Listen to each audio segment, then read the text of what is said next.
అందరికీ నమస్తే. ఈరోజు మన జనని హోమ్ ఫుడ్స్లో పాలక్ సగ్గు బియ్యం చెక్కలు చేశాము. ఆకుకూరలంటే ఆమడ దూరం పరిగెత్తే వాళ్ళకు కూడా నోటికి రుచిగా, క్రంచీగా, స్పైసీగా అనిపించేలా వీటిని మేము తయారు చేశాము.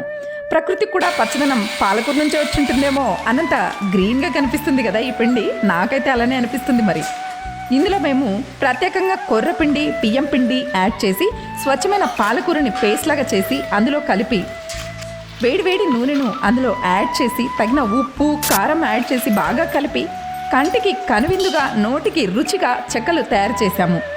మళ్ళీ చెప్తున్నా, మనం స్వచ్ఛమైన గానుగ నూనెలతో మాత్రమే ప్రతి వంటలు తయారు చేస్తాము.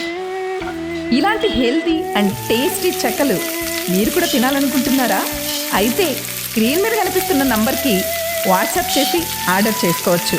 అన్నట్టు అడగడం మర్చిపోయాను, మేము వీటిని చెక్కలు అంటాము. కొన్ని ఏరియాస్లో పబ్బిళ్ళలు అంటారు. మరి మీ ఊళ్ళో ఏమంటారో కామెంట్ చేసేయండి మరి.